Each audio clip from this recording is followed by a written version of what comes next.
இந்த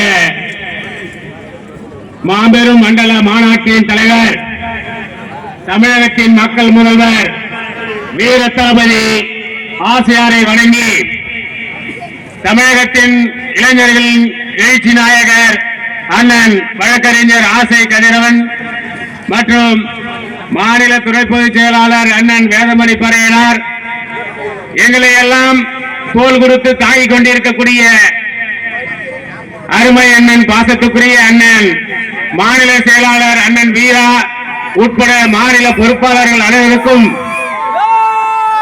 ஜெய்பின் கலந்த வணக்கத்தை உரித்தாக்கிக் கொண்டு, மக்கள் தேசம் கட்சி இந்த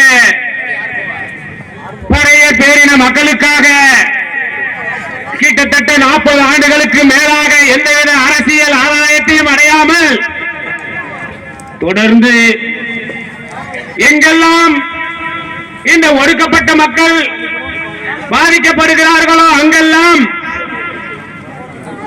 களத்திற்கு சென்று வெறும் போராட்டத்தோடு நின்று விடாமல் கண் துடைப்பிற்காக ஆர்ப்பாட்டம் நடத்தி உளவுத்துறை அறிக்கை கொடுப்பதோடு மட்டுமல்லாமல் தானே களத்திற்கு சென்று அடக்குமுறையை ஏறிய எதிரிகளை களத்தில் கண்ட மாவீர வரலாறு மறைந்த தலைவர், பேரின தலைவர் சாத்தையாரை சாரும். இந்த நாடு சுதந்திரம் அடைந்து 78 ஆண்டுகள் ஆகின்றது.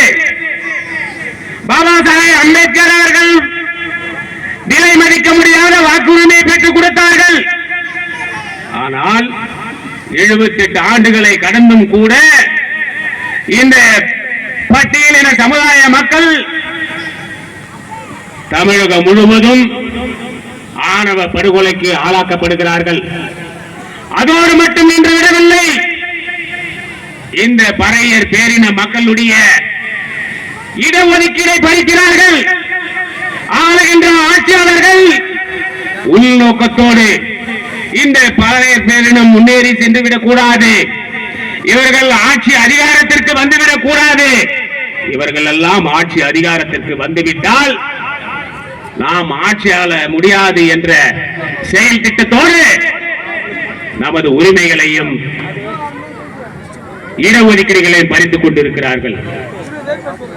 வருகின்ற தேர்தலில் தமிழகம் முழுவதும் இருக்கக்கூடிய பறையர் பேரின மக்கள் இந்த தமிழகத்தில் யார் ஆட்சி ஆள வேண்டும் என்று மக்கள் தேச கட்சியின் தலைவர் வீர தளபதி ஆசையார் அவர்கள் யாரை பார்த்து கையசைக்கிறார்களோ அவர்களுக்கால் இந்த பறையர் பேரினத்தினுடைய வாக்கை செலுத்த வேண்டும் என்று பேச வாய்ப்பளித்தமைக்கு நன்றி கூறி விடைபெறுகிறேன். ஜெய்பீம்.